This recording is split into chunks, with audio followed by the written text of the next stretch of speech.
بسم اللہ الرحمن الرحیم. السلام علیکم. کیپٹل ٹاک میں خوش آمدید. وزیر اعظم عمران خان پچھلے 2 سال میں کم از کم 7 دفعہ یہ اعلان کر چکے ہیں کہ ہم مہنگائی کرنے والوں اور ذخیرہ اندوزوں کے خلاف بہت سخت ایکشن لینے والے ہیں. پچھلے دنوں انہوں نے ایک دفعہ پھر اپنا یہی عزم دوبارہ دہرایا ہے.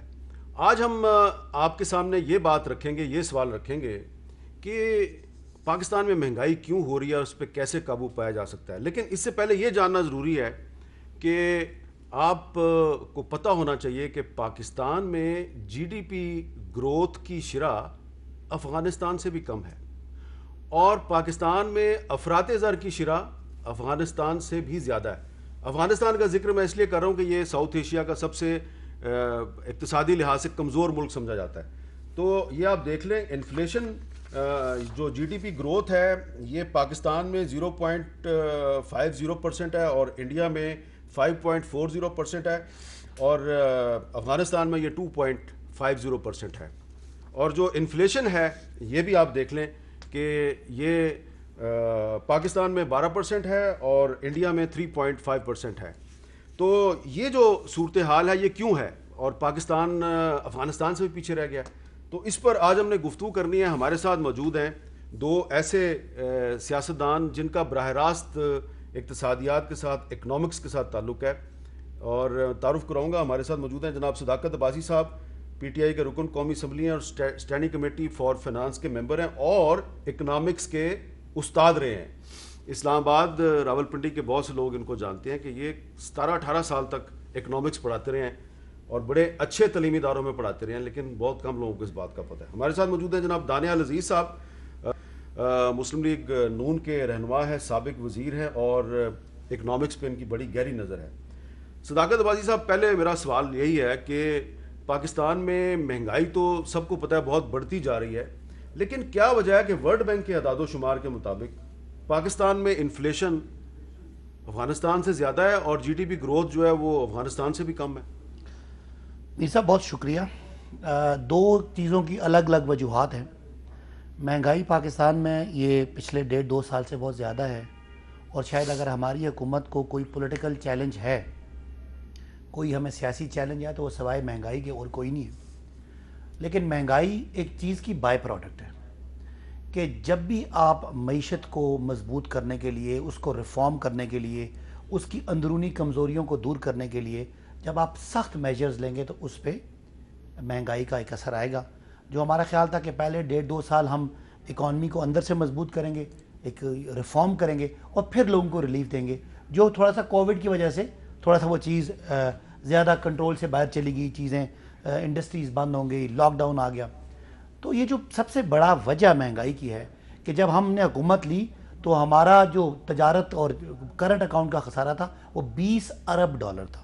اس کا مطلب ہے کہ پاکستان کا ملک دنیا کے ساتھ $20 ارب کے خسارے میں ہے, اور آپ کو کہیں سے $20 ارب پورا کرنا ہے, ورنہ آپ باہر سے چیزیں نہیں منگوا سکتے. یا آپ کے پاس خزانے میں $20 ارب کے ریزرو پڑے ہوں, وہ لگائیں گے تو آگے چلیں گے, ورنہ جتنے آپ نے ڈالر کمائے ہیں اور جتنے آپ نے ادا کرنا ہے ان میں 20 ارب. تو یہ بہت بڑا چیلنج تھا اس ملک کے لیے. خدا نہ خواستہ معیشت کو دیوالیہ ہونے کی طرف جا رہے تھے, بیکاز آپ کے پاس جو ریزرو تھے وہ بہت تھوڑے تھے. لہذا حکومت نے پہلے جو 2 سالوں میں سخت میجرز لیے, امپورٹ کو کنٹرول کیا, جتنی چیزیں ہم فنش گڈز امپورٹ کرتے تھے ان پہ پابندیاں لگائی. اس کا فائدہ یہ ہوا کہ میر صاحب تاریخ میں اتنا بڑا جمپ کہ $20 ارب سے ہم $3 ارب پہ آگے, یعنی خسارہ کم ہو گیا, اور پچھلے 2 مہینوں میں سے یہ خسارے کی بجائے اب سرپلس میں چلا گیا. لیکن لوگوں کی چیخیں نکل رہی ہیں. ہاں یہ بالکل. اب آپ اس کا اثر کیا ہونا تھا؟ 2 طریقے تھے. ایک, خدا نہ خواستہ پاکستان کو ڈوبنے دیتے معیشت کے طور پہ, اور لوگوں کو کہتے کہ ٹھیک ہے جس طرح پہلے پچھلی حکومت کرتی رہی کہ قرضے لے کے تو کام چلاتے رہے. تو ہم نے سخت میجرز لیے جس کا آنے والے ٹائم پہ پاکستان کے لوگوں کو فائدہ ہوگا. اس جو ہم نے سٹیپس لیے اس کی آپ سمجھ لیں کہ قیمت کے طور پہ, اس کی ایک سائیڈ ایفیکٹ کے طور پہ مہنگائی آئی. پھر جو یہ آپ کا کورونا کا معاملہ آیا, پوری دنیا کی معیشتیں بیٹھ گئی, سپلائی کا بہت بڑا معاملہ آیا. ابھی ریسنٹلی آپ کو گندم کی فصل بھی آپ کی کم ہوئی, بارشیں ان ٹائملی ہو گئی, وہ بھی شارٹیج آ گئی تو آٹا بھی مہنگا ہو گیا. لیکن اس کے باوجود پچھلے 2 مہینے سے جو منتھلی انفلیشن ہے وہ ڈیکریز کی طرف جا رہا ہے. جی دانیال عزیز صاحب، کیا وجہ ہے مہنگائی کیوں بڑھ رہی ہے؟ یہ ماضی کی حکومتوں کی غلط پالیسیوں کی وجہ سے بڑھ رہی ہے یا موجودہ حکومت نے جو سخت میئرز لیے ہیں اس کی وجہ سے بڑھ رہی ہے؟ میں صرف یہ کچھ اس کو پرسپیکٹو دینا چاہتا ہوں حامد صاحب تاکہ آپ کے ویورز سمجھ سکیں اس بات کو. اگر فرض کریں ایک شخص ہے، اس کی 20,000 روپے تنخواہ ہے، تو سال کا وہ 2,40,000 روپے کما رہا ہے. اس وقت جو آپ کی فیڈرل بیورو آف اسٹیٹسٹکس ہے اس کی مطابقت میں رورل انفلیشن جو ہے، فوڈ انفلیشن، وہ تقریباً 16% سے تجاوز کر گئی ہے جو اینولائز بیسس پہ ہے. تو اس کا مطلب یہ ہے کہ آپ سمجھ لیں کہ 40,000 روپے جو ہے اس سال کا، اس بیچارے غریب کا جو 20,000 روپے تنخواہ لے رہا ہے، اس کا 40,000 روپے اس کو ٹیکہ لگ جانا ہے. یہ ایسے ہی ہے کہ آپ نے اس سے ایک نئی موٹر سائیکل چھین لی، برانڈ نیو موٹر سائیکل اس وقت جو چائنیز ٹائپ کی ہے ہونڈا کو چھوڑ کے، وہ تقریباً 40,000 کی آتی ہے. اور پھر آپ وہاں رکے نہیں، آپ نے اس سے 40,000 کی موٹر سائیکل چلیں چھین لی مہنگائی کے ذریعے، ایک ٹیکس لگا کے، ہڈن ٹیکس ہے یہ، اور اس کے اوپر پھر آپ نے کہا کہ اب آپ کو گرفتار بھی کرنا ہے. دیکھیں جو مہنگائی ہو رہی ہے، یہ اسٹیٹ بینک کی مانیٹری پالیسی اسٹیٹمنٹ ہے میرے سامنے. اس مانیٹری پالیسی اسٹیٹمنٹ میں انہوں نے بتایا، جو ستمبر کی 21 تاریخ کو آئی ہے، کہ ہم نے 1.58 ٹریلین روپیز انجیکٹ کی اکانومی پچھلے 3 ماہ میں. اس سے یہ 3.8% آف جی ڈی پی بنتا ہے، جب آپ کی اس وقت جی ڈی پی جو ہے وہ منفی ہے، پچھلے سال کی -0.4% پہ چل رہی ہے.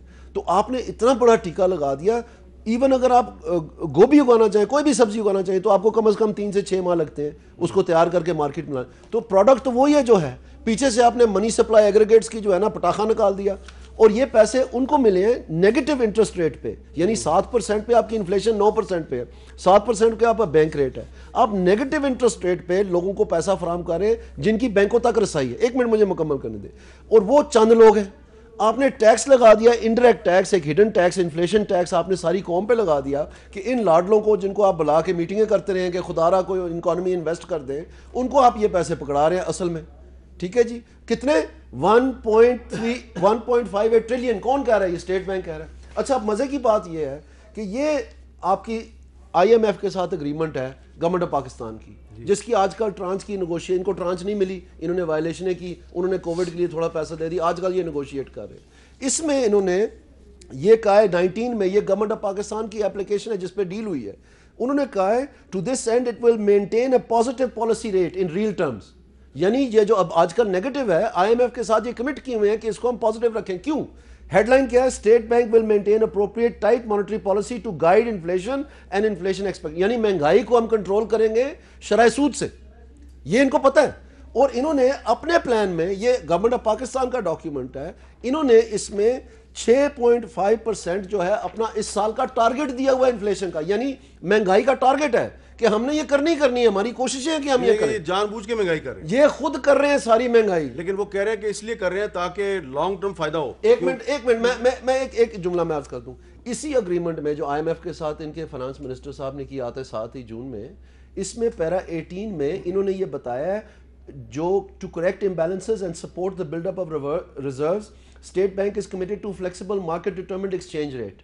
یہ جو ایکسچینج ریٹ کی بات کر رہے ہیں، انہوں نے عباسی صاحب نے یہ بھی آپ کو بتانا چاہیے تھا کہ دنیا کی تاریخ میں جو سب سے سستا تیل ہے وہ ان کی حکومت کے دوران ابھی ایک منٹ تو میں آپ کو یہ کہہ رہا ہوں، یہ انکلوڈ کر کے یہ کہہ رہے ہیں کہ ہم گزارش صرف یہ آپ دونوں سے کہ گفتگو اس انداز سے کریں کہ عام لوگوں کو سمجھ آئے. یہ کوئی ایک ماہرین اقتصادی آپ کا سیمینار نہیں ہے. میں ایک جملہ میں مختصر کر دیتا ہوں. اصل بات یہ ہے کہ مہنگائی یہ خود کر رہے ہیں، ان کے ادارے کر رہے ہیں، ان کو ساری بات کا پتہ ہے. اور یہ کہہ رہے ہیں کہ جی ذخیرہ اندوزوں، سن لیں میری بات، ذخیرہ اندوزوں اور منافع خوروں کے اوپر کیوں کر رہے ہیں یہ ذخیرہ اندوز منافع خوروں کی بات؟ کیونکہ یہ چھپانا چاہتے ہیں کہ جو لوگ مستفید ہو رہے ہیں اس میں. اچھا، اب اس میں صداقت بھائی صاحب، پرائم منسٹر عمران خان صاحب نے یہ 10 اکتوبر کو ٹویٹ کیا کہ پیر سے شروع ہونے والے آئندہ ہفتے سے ہماری حکومت اشیاء خورد و نوش سستی کرنے کے لیے تمام ریاستی وسائل بروئے کار لائے گی اور ہم مہنگائی کے عوامل کا جائزہ لیتے ہوئے تعین کریں. آج ایک میٹنگ بھی ہوئی، بڑی لمبی میٹنگ تھی مہنگائی کے حوالے سے. پچھلے 2 سال میں 7-8 دفعہ پرائم منسٹر صاحب کہہ چکے ہیں کہ ہم مہنگائی کو قابو کریں گے، نہیں قابو کر پا رہے. تو آپ کہہ رہے ہیں کہ آنے والے وقت میں ہو جائے گا. تو جو پہلے 2 سال میں ان کے 7 وعدے پورے نہیں ہوئے، تو ہو سکتا ہے آنے والے 2 سال میں بھی ان کے 14 وعدے مزید پورے نہ ہوں. دیکھیں میر صاحب، پہلے تو دانیال صاحب نے بہت زیادہ ٹیکنیکل گفتگو کی، تو میں ان کی باتیں 1-2 جملے بول دوں کہ جب ہم آئے تو جو شرح سود تھی وہ 13% تک کرنی پڑی، بیکاز پیسہ پاکستان کے پاس نہیں تھا. لوگ جو باہر سے لوگ تھے وہ پیسے لے کے جا رہے تھے، اس لیے پیسے کو یہاں رکھنے کے لیے، جس کو ہم ہاٹ منی کہتے ہیں، تاکہ یہاں لوگوں کو زیادہ شرح سود انٹرسٹ ملے تاکہ پیسہ باہر سے یہاں آئے. اس وقت ہمارے پاس ریزرو کی کمی تھی.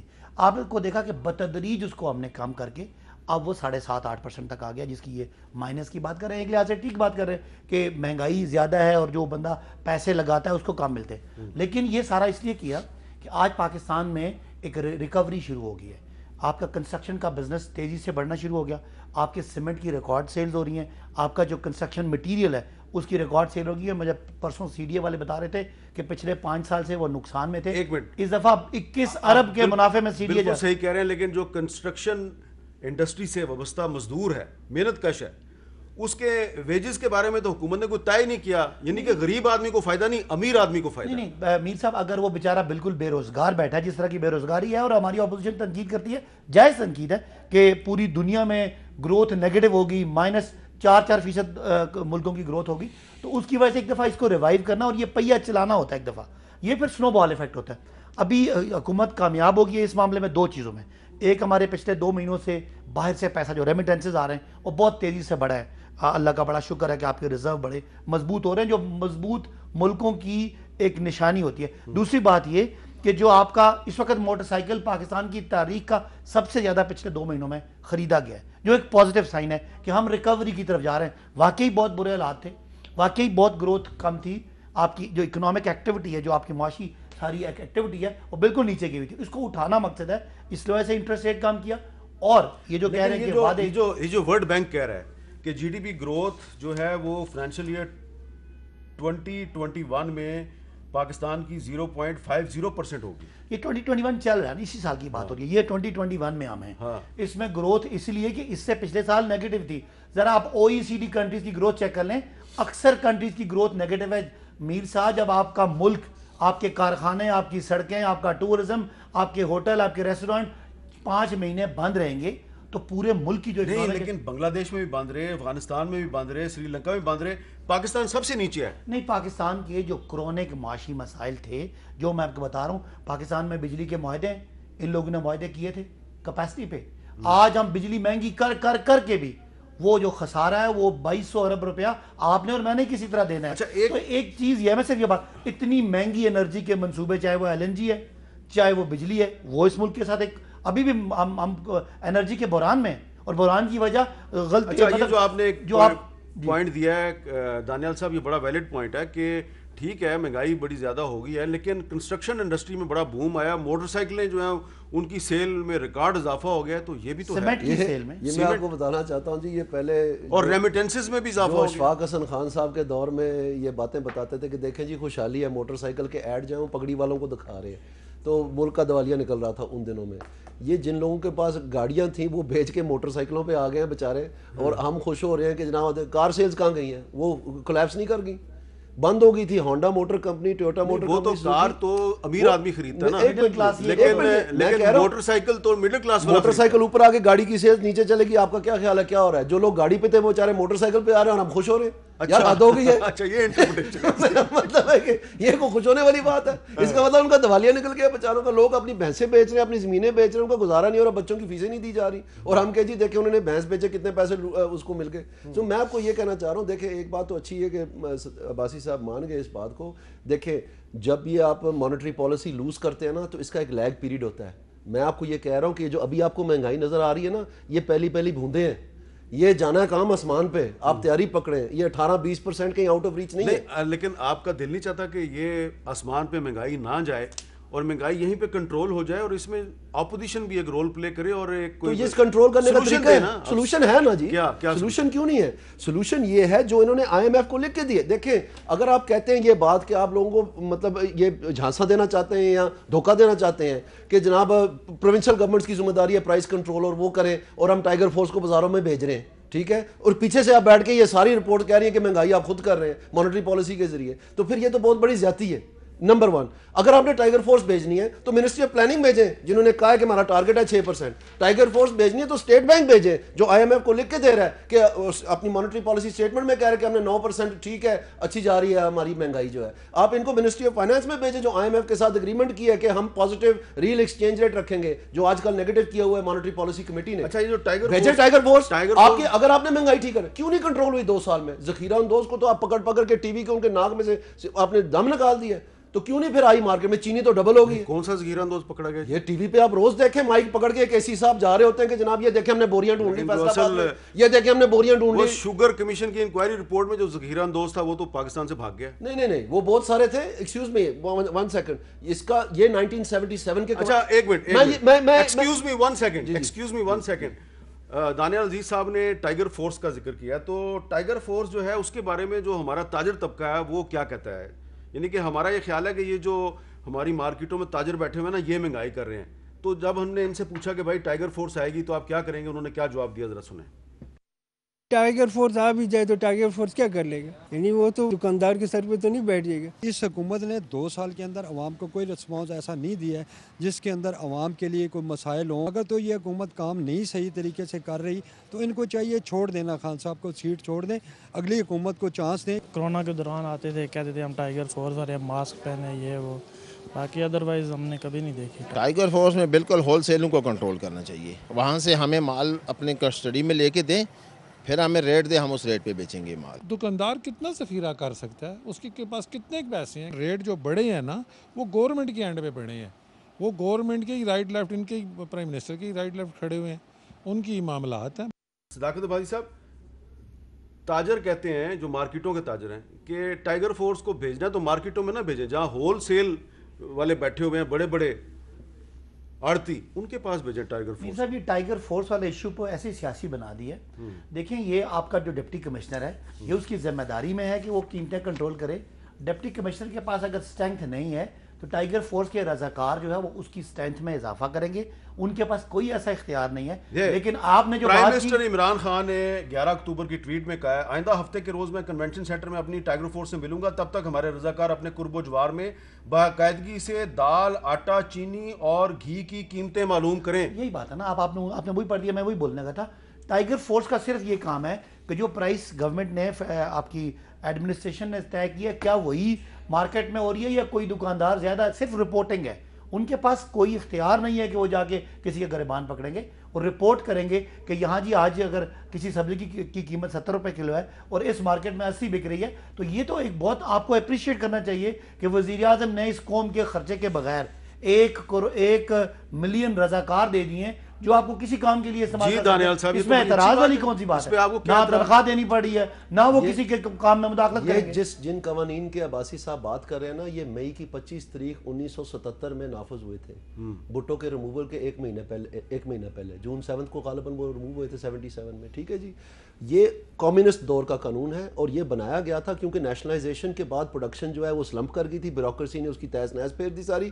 اور راشن کارڈ تھے اس وقت, چینی جو ہے جا کے آپ مور لگاتے تھے تو آپ کو اتنے کلے ملتی تھی کنٹرول ریٹ پہ. یہ حالت بن گئی ہوئی تھی. ان کے دماغ میں بات تھی کہ شاید یہ تاجر کمیونٹی انڈسٹریز جو ہے میرے خلاف مہم چلا رہے ہیں, یہ کر رہے ہیں. ان کی ٹھکائی کے لیے یہ قانون بنائے گئے تھے. اور یہ کمپٹیشن کمیشن کی پالیسی رپورٹ ہے, پالیسی نوٹ ہے to the government of Pakistan ابھی کی, یہ 2019 کی ہے. اس میں انہوں نے یہ جو The Price Control and Prevention of Profiteering and Hoarding Act 1977 اس کو انہوں نے کہا ہے کہ یہ بلیک لا ہے, یہ بلیک مارکیٹ کریٹ کرتا ہے اور اس کو ختم کر دینا چاہیے. تو اگر یہ ختم کرنے کے لیے اسمبلی میں بل لے کے آئیں آپ سپورٹ کریں گے؟ بالکل کریں گے. اس کی وجہ کیا ہے؟ اس کی وجہ کیا ہے؟ اس کی وجہ میں آپ کو بتاتا ہوں. یہ کمپٹیشن کمیشن آپ کو بتا رہا ہے کسی قانون قاعدے کے تحت, یہ آئین کے خلاف ہے یہ قانون. مبارک ہو جی, ایک منٹ, انہوں نے ان قوانین میں امینڈمنٹ کر کے ان کو اور سخت کر دیا ہے. آپ کہہ رہے ہیں ختم کر رہے ہیں. اچھا دانیال صاحب جو باتیں کہہ رہے ہیں میں تھوڑا سا اس کو آسان لفظوں میں سمجھاؤں کہ مہنگائی کی صرف ایک وجہ ذخیرہ اندوزی نہیں ہوتی, اس کی وجہ سے بعض چیزوں کی ڈیمانڈ بڑھتی ہے, بعض میں سپلائی کا مسئلہ تھا. جس طرح گندم کی فصل خراب ہو گئی ہے, سبزیاں ہماری بارش کی وجہ سے خراب ہوئی ہیں, تو ملٹیپل ریزنز ہیں. اس میں ایک پالیسی ریٹ بھی ہے, اس میں آپ کا جو یہ شرح سود ہے اس کا رول بھی ہوتا ہے. تو یہ سارا ایک مکسچر ہے. جو ٹائیگر فورس کی بات ہو رہی ہے وہ صرف ڈسٹرکٹ ایڈمنسٹریشن کی جو امپلیمنٹیشن ہے, جو ان کی اس قانون پہ عمل درآمد میں جو کمی ہے وہ یا جو رپورٹنگ ہے اگر وہ رشوت لے کے آ کے رپورٹ نہیں کرتے اس چیز کو ٹھیک کرنے کے لیے. باقی جو انہوں نے کہا کمپٹیشن کمیشن اس لیے ہے کہ چینی کا کارٹل ہے فار ایگزامپل, سیمنٹ کا کارٹل ہے, ان کے فلور مل کا کارٹل ہے, اس کو توڑنے کے لیے یہ قانون سازی ہوتی ہے پوری دنیا میں, کوئی ہم نے نہیں کی ہوئی کہ کس طرح یہ. جیسے اب مجھے پتہ چلا کہ جب کوئی امپورٹ کا آرڈر آتا ہے, کوئی باہر سے امپورٹ کرنی ہوتی ہے تو انہی کے بندے آگے چلے جاتے ہیں, وہ ڈیلے کر کے ایسی ڈیلے. میں نے بریک لینی ہے یہاں پہ, اور بریک سے پہلے میں دوبارہ گزارش کروں گا کہ تھوڑی سمپل اور آسان الفاظ میں لوگوں کو سمجھائیں. مہنگائی جو ہے اس سے ہر پاکستانی جو ہے وہ اس وقت متاثر ہے, لیکن یہاں جو گفتگو ہو رہی ہے نا وہ بہت پڑھی لکھی ہو رہی ہے, اور کیونکہ بہت پڑھے لکھے لوگ ہیں تو یہ ذرا بہت ٹیکنیکل باتیں کریں, تو آپ بھی کوشش کریں ان کو سمجھنے کی. اگر آپ کو سمجھ آ گئی تو آپ کو اپنے مسائل حل کرنے میں بڑی آسانی ہوگی. وقفے کے بعد دوبارہ ملتے ہیں. دانیال عزیز صاحب, بڑی اچھی بات ہے, میں اپریشیٹ کرتا ہوں کہ آپ مہنگائی کے ایشو پہ بڑی اچھی باتیں کر رہے ہیں اور بڑی آپ نے تیاری کی ہوئی ہے. لیکن ہم دیکھتے ہیں کہ جو آپ کے جو اپوزیشن اتحاد میں شامل جماعتیں ہیں, ان کے جو بڑے بڑے لیڈر ہیں, وہ جب بات کرتے ہیں تو اپنے مقدمات کی بات کرتے ہیں, وہ اس ایشو پہ زیادہ بات نہیں کرتے. تمام یہ بات کرتے ہیں. اور میں آپ کو یہ بھی کہنا چاہتا ہوں کہ میں ایک یہ سارے جو اعداد و شمار ہیں اور یہ جو پالیسی سٹیٹمنٹس ہیں اسٹیٹ بینک کی, منسٹری آف فائنانس کی, پلاننگ کمیشن کی اور اس کے ساتھ کمپٹیشن کمیشن کی, اور یہ میں لایا ہوں آپ کے لیے آج دکھانے کے لیے تاکہ آپ کو سمجھ آئے بات کی, عوام کو سمجھ آئے. یہ وہ نرخ نامے ہیں جو 1977 کے قانون کے تحت بنتے ہیں. یہ ریٹ لسٹ ہے جو ڈی سی صاحب اور مارکیٹ کمیٹی ایشو کرتے ہیں, دکانوں کے سامنے یہ چسپا ہونی ہوتی ہے. اس میں اگر میں آپ کو پڑھ کے سناؤں تو لیٹ سے چھوٹا گوشت ہے, یہ 1 سال پہلے 700 روپے کلو تھا, ابھی یہ 900 روپے کلو ہے. جب حرکت میں آتی ہے ڈی سی صاحب کی ایڈمنسٹریشن تو وہ 902 روپے پہ اگر کوئی بیچے یا 910 روپے پہ بیچے تو اس کو جا کے گرفتار کر لیتے ہیں کہ تم نے پرائس کی خلاف ورزی کی ہے. اور اتنا ہی فرق ہے, 5-10 روپے زیادہ اگر کوئی پکڑا بھی جاتا ہے, آپ جا کے مراسلے ایف آئی آر دیکھ سکتے ہیں, دفعہ 3-7 ہے پرائس کنٹرول ایکٹ کی, جس کے تحت یہ کاروائی ہوتی ہے. ٹھیک ہے, عوام کا یہ سوال نہیں ہے, وہ تو پوچھتے ہیں کہ بھائی جان یہ آپ خود کہہ رہے ہیں 200 روپے کا جو فرق ہے اس کا کون ذمہ دار ہے, وہ تو آپ خود مان رہے ہیں. تو وہ پھر جب میں ٹائیگر فورس کو رپورٹ بنا کے بھیجوں گا تو ٹائیگر فورس پھر بازاروں میں نہیں جائے گی. ٹائیگر فورس کو اتنے بیوقوف نہیں ہے پڑھے لکھے لڑکے, وہ پھر اسلام آباد آئیں گے, وہ پھر کراچی اسٹیٹ بینک کے سامنے جائیں گے جہاں نوٹ چھپ رہے ہیں اور آگ لگی ہوئی ہے مارکیٹ میں, پھر وہ پاکستان کو صحیح دکھائیں گے. آئیں عمران خان صاحب یہ روکیں, چھوڑیں آپ ذخیرہ اندوزوں کو اور چیزوں کو, اور اگر قیمتیں نہ نیچے آئیں, یہ سارا پورا آئی ایم ایف, پورا ورلڈ بینک, یہ سب جھوٹ بول رہے ہیں. یہ اسٹیٹ بینک جھوٹ بول رہی ہے, پلاننگ کمیشن جھوٹ بول رہی ہے. آپ کو پتا ہے کہ 2000 آپ یہ کہہ رہے ہیں کہ اس وقت ریاست Pakistan, state of Pakistan as a policy مہنگائی کر رہی ہے. تو اس جی بات درست ہے. دیکھیں میں ان کا اپنا موقف ہے.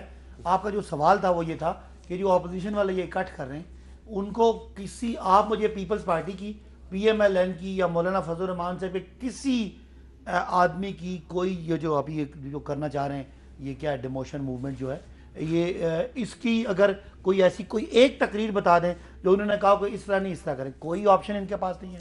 ان کا مسئلہ یہ ہے کہ یہ صرف اور صرف احتساب کے عمل سے بچنا چاہتے ہیں. اب یہ جلسے کر کے بھی دیکھ لیں, جلسہ کرنے کے لیے کوئی کریڈیبلٹی, کوئی پلان آپ کو, لیکن آپ ان کو جلسے کرنے تو دینا, کریں جلسے. کوئی کہاں پہ آپ ان کو روک رہے ہیں, بندے پکڑ رہے ہیں, بینر اتار رہے ہیں. اچھا چلیں میں آپ کے پروگرام میں چیلنج کرتا ہوں, مجھے ایک محمد کلیم, عمران, سلیم کا نام چاہتا ہوں جو ارسٹ ہے. اچھا ایک منٹ, میری انفارمیشن یہ ہے آپ شکر گڑھ کے ہیں. جی میں شکر گڑھ. مجھے آج ابھی کسی نے بتایا کہ شکر گڑھ میں بھی لوگ گرفتار ہوئے. وہ تھانہ بتا دینا, مجھے بندے کا نام بتا دیں. شکر گڑھ سٹی تھانہ ہے, یہ مدینہ فلیکس پرنٹر کا نام کی دکان ہے. ہماری وہ فلیکسیں چھاپ رہا تھا, اس کو اٹھا کے وہ تھانے لے گئے جب ان کو پتہ چلا. ہم نے مارکیٹ کمیٹی کیا میونسپل کارپوریشن میں جا کے ان کو کہا کہ یہ ہماری فیس جمع کروا لیں, ہم نے اشتہار لگوانے, کیونکہ وہ پھاڑتے اس لیے کہ آپ نے فیس نہیں جمع کروائی. انہوں نے صاف انکار کر دیا. صداقت عباسی صاحب سے میں چیلنج کرتا ہوں ہمارا بندہ تھانے سے واپس کروا دیں, اور ان کو کہیں ابھی بھی گرفتار ہے, ایک منٹ, ابھی بھی تھانے بیٹھے ہوئے سارے, اور ان کو دوسروں کو بھی کہہ رہے کہ تمہیں, کیونکہ ہم پھر کیا کرتے ہیں, ہم کنگ چیز پہ لگا دیتے ہیں, ہم گاڑیوں پہ لگا دیتے ہیں, کہتے ہیں وہ بھی ہم پکڑیں گے. تو میں ان کو کہتا ہوں, میں چیلنج کرتا ہوں, ایک منٹ کے لیے آپ پروگرام پھر کل کر لیں, ہماری میونسپل کمیٹی شکر گڑھ کو ہماری فیس جمع کروا دیں, صبح ہمارے پوسٹر لگے ہوں, ہم ان کو مان جائیں گے. مجھے یہ بتا دیں, گارنٹی دیں. ابھی میں نے آپ سے 3 دن پہلے پنڈی میں ایک پروگرام کیا, بڑا ایونٹ تھا, میرے 3 دفعہ میرے بینر بھی اترے ہیں, بیکاز پی ایچ اے نے کہا, سن لیں نا میری بات سن. اچھا آپ کے بینر بھی اترے؟ ہمارے اترے, 2 دفعہ اترے ہیں. پی ایچ اے نے کہا جی آپ نے ہمارے پیسے نہیں دیے, اور سارے جو میٹرو کے وہ پلر پہ لگے تھے سارے اتر گئے. بڑا شور شرابہ ہوا, ہم نے ادھر شکایت, انہوں نے کہا جی آپ نے ریٹرن اپروول لینی ہے, آپ قانونی کاروائی پوری کریں. اچھا یہ بتائیں, آپ نے حلف وفاداری کی تقریب میں اتنے بندے کیسے اکٹھے کیے؟ دیکھیں میر صاحب, میں نارتھ پنجاب کا پریزیڈنٹ ہوں, اور نہ میں نے وہاں بریانی دی ہے نون لیگ کی طرح, نہ میں نے کوئی چائے پانی کا بندوبست کیا ہے, نہ میرے پاس کچھ تھا.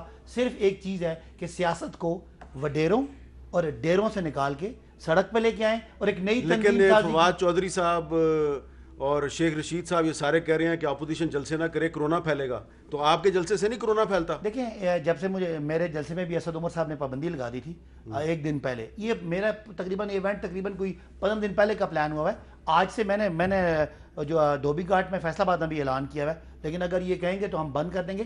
وہ ان کا اعلان NCOC کی میٹنگ جب ہوئی, مجھے اسد صاحب کی کال آئی اور ڈاکٹر یاسمین کی کال آئی کہ یہ بند کرو. میں نے کہا اب تو بند نہیں ہو سکتا, ہمیں ایک دن اور دے دیں. تو آج کے بعد ہمیں اپنے جلسے بند کر دیے.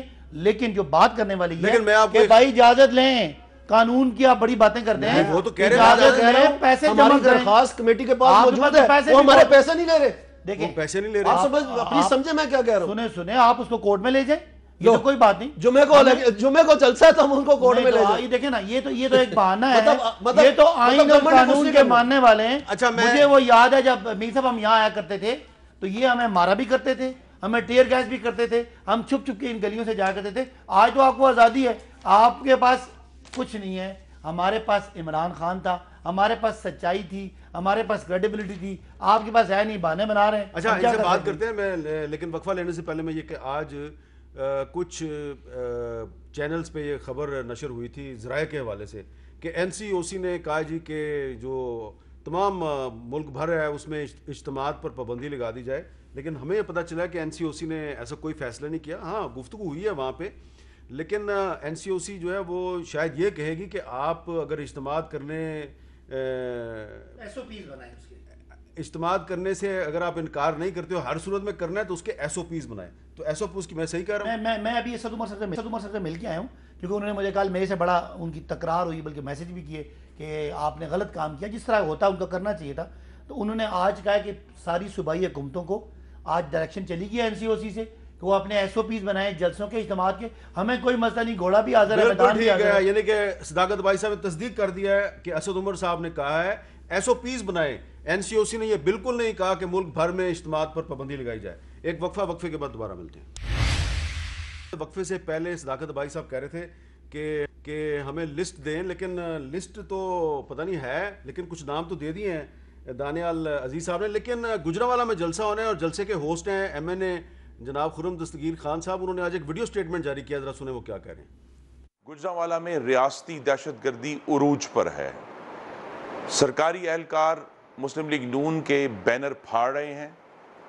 پولیس چاروں اطراف مسلم لیگ نون کے کارنر میٹنگ کرانے والوں کو ہراساں کر رہی ہے, گرفتار کر رہی ہے. اب یہ ذمہ دار آدمی ہے صداقت بازی صاحب آپ کے, یہ حفظ ما تقدم ہے کہ لوگ کل کہیں گے جلسہ کیوں ناکام ہوا تو اس کے بہانے. میں آپ کو بتا رہا ہوں کہ پنڈی کی انتظامیہ نے میرے بینر اتروائے ہیں, جو میں حکومتی پارٹی کا MNA ہوں اور ڈائریکٹلی میرا اپنا ڈسٹرکٹ ہے. انہوں نے کہا جی آپ نے اس کی اپروول نہیں لی تھی, آپ نے جلسے کی اپروول, ایونٹ کی اپروول لی ہوئی تھی, آپ نے ہمارے جو یہ PHA کے جو لیکن جو یہ دانیال عزیز صاحب کہہ رہے ہیں کہ میں ہم تو چیلنج کرتا ہوں, میں ابھی میٹنگ سے آ رہا ہوں, آپ بھائی پاکستان ہے, کوئی ہم کہیں گجرانوالہ بہت بڑا شہر ہے, تھی مطلب ہمارے وہ پرائم منسٹر ہاؤس میں میٹنگ تھی. میں نے جو گجرانوالہ کے لوگ سے پوچھا, میں آپ کی کریڈیبلٹی بڑھا رہا ہوں کہ آپ پرائم منسٹر ہاؤس کی میٹنگ سے آ رہے ہیں اور جو بات کر رہے ہیں آپ بڑے اعتماد سے کر رہے ہیں. جی میں اسی لیے کہہ رہا ہوں کہ وہ بھائی اگر کوئی پاکستانی لوگ ہیں, گجرانوالہ بڑا مشہور شہر ہے, ان کے نام اور ID کارڈ نمبر دیں, تھانہ دیں, ہم ان کو جا کے چھڑواتے ہیں. جی صداقت بھائی صاحب کہہ رہے ہیں میں چھڑواتا ہوں. تھانہ سٹی شکرگڑھ میں یہاں سے آپ کے پروگرام سے نکل کے فون کر کے ہمارا فلیکس والا چھڑوا دیں. شکرگڑھ تو الگ ہو گیا. چلیں آپ خرم دستگیر خان صاحب میں آپ کی بات کراتا ہوں. میری بات کروا دیں بھائی, اگر کسی کو چھڑوانا ہے ہم ساتھ جا کے چھڑواتے ہیں. اور دوسرا سب سے بڑا گراؤنڈ وہ رائل پام ہے, وہ بک کرائیں. آپ کو تو لاکھوں بندے آنے, آپ کدھر گلیوں میں جلسے کریں, باہر نکلیں, مقابلہ کریں. ہم تو جمہوری لوگ ہیں, ہم تو یہاں پہ 126 دن بیٹھے رہے, تو مقابلہ کریں, پتہ لگے لوگوں کو کہ پاکستان میں بربادی کی وجہ عمران خان ہے یا آپ ہیں, پتہ چل جائے گا. جی سر بالکل, یہ بڑی اچھی بات ہے. یہ وہی بات ہے جو ایک شدرہ تھانے میں تمام وزیروں اور جرنیلوں کے خلاف ایک پرچہ کر دیا انہوں نے غداری کا, اور پھر کہہ دیا ہمیں پتہ ہی نہیں ہے. اسی طرح بینر رک رہے ہیں, لوگ گرفتار ہیں, ان کو پتہ ہی نہیں ہے.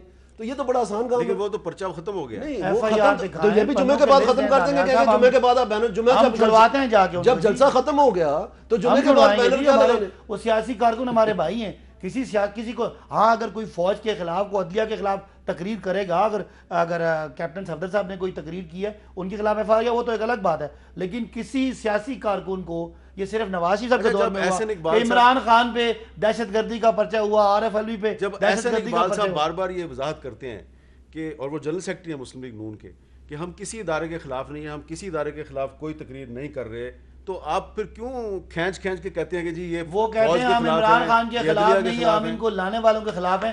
تو لانے والے یا تو ہم ووٹرز ہیں یا ان کا اشارہ کسی اور طرف ہے, تیسری تو بات ہی کوئی نہیں ہے. وہ کہتے ہیں یہ جنگ ہماری عمران خان کے خلاف نہیں ہے, عمران خان کو حکومت میں لانے والوں کے خلاف ہے. تو وہ آپ بتا دیں ان کا اشارہ کدھر ہے. اگر عوام کو کہیں گے عوام کو پرانی ہے لانے والوں کے خلاف کا مطلب یہ ہے کہ آپ جو عمران خان کے ووٹر ہیں آپ ان کے خلاف لڑائی کر رہے ہیں. نہیں اس میں تو صاف جنہوں نے ووٹ ڈالا ہے وہی اس کو لے کے ساری دنیا نے نواز شریف صاحب کا بیان لیا دیکھا ہے جو انہوں نے اپنا کیا تھا 180H میں, اس میں انہوں نے نام لے کے سارا کو بتایا. اس میں کون سی ڈھکی چھپی بات ہے کہ وہ کوئی کہہ نہیں سکتا, آپ نے نہیں سنا تو پھر. اچھا لیکن ایک صداقت بھائی صاحب آخر میں یہ بتائیں, کیونکہ آپ جو حکومتی میٹنگز ہوتی ہیں اس میں آپ شامل رہتے ہیں, کہ پہلے حکومت نے کریڈٹ لیا کہ دیکھو ہم نے APC میں نواز شریف کی تقریر جو ہے وہ چلانے دی ہے, پھر دوسری تقریر بھی چلنے دی, پھر تیسری بھی چلنے دی, اس کے بعد اچانک پھر پابندی لگوا دی. تو یہ کال و فعل میں تضاد. دیکھیں ہم نے ان کو جمہوریت کے بہترین مثال قائم کرنے کے لیے, ایک آدمی جو سزا یافتہ ہے, ایک آدمی جس کو سپریم کورٹ نے کہا کہ وہ نااہل ہے, ہائی کورٹ نے اسے کہا کہ مفرور ہے, نیب کورٹ نے کہا کہ وہ کرپٹ ہے, اس آدمی کو تقریر کرنے کا موقع دیا. اسے نہیں دیا تھا کہ وہ آپ کی عدالتوں کو اور آپ کے جو قومی ادارے ہیں, سیکیورٹی کے ادارے ہیں, قومی سلامتی کے ادارے ہیں, ان کو چیلنج کرے اور وہ بات کرے جس سے ہمارے دشمن کو, یہ ایک ہائبریڈ وار ہے جو ہماری 5th جنریشن وارفیئر ہے, اس میں ہمارے دشمن کو فائدہ ہو. چلے میں یہ نہیں کہتا کہ وہ غدار ہیں, میں نہیں کہتا, لیکن ہمارے دشمن کو اس بات سے فائدہ ہو. تو ظاہر ہے ملک میں قانون ہے, اس طرح لا قانونی تو نہیں ہے. پہلی بات ہے اخلاقی طور پہ ایک آدمی جو عدالتوں کو مطلوب ہے وہ ہمیں قانون نہ بتکائے, پہلے اپنے آپ کو سرنڈر کرے, مثال قائم کرے, اس کے بعد ہمیں مثالیں پڑھائے. آخری جملہ بس مجھے یہ بات بتا دیں کہ جب عمران خان نے جا کے GT روڈ کے اوپر جو ٹرکس جا رہے تھے جنگ لڑنے کے لیے افغانستان میں وہ بند کیے تھے, تو وہ کس سیکیورٹی اداروں کے خلاف تھا, وہ انڈیا کے خلاف تھا. تو آپ ایکشن لے لیتے ہیں نا, ہم نے تو اپنا ایکشن لے لیا. آپ اپنی حکومت کیا باتیں حامد صاحب آپ کر رہے ہیں. آپ نے عمران خان پہ اسلام آباد میں دہشت گردی کا مقدمہ درج کیا لیکن گرفتاری نہیں کیا, ہمت نہیں ہوئی آپ کی. وہ اس وقت کا جو انٹیریئر منسٹر تھا وہ کائنڈلی ان سے پوچھ لیں. جی ان کا نام چوری نثار ہے. چوہی نثار صاحب کے بارے میں تو کسی نے کہا کہ وہ یہ ان سے پوچھیں کیوں ہنس رہے ہیں.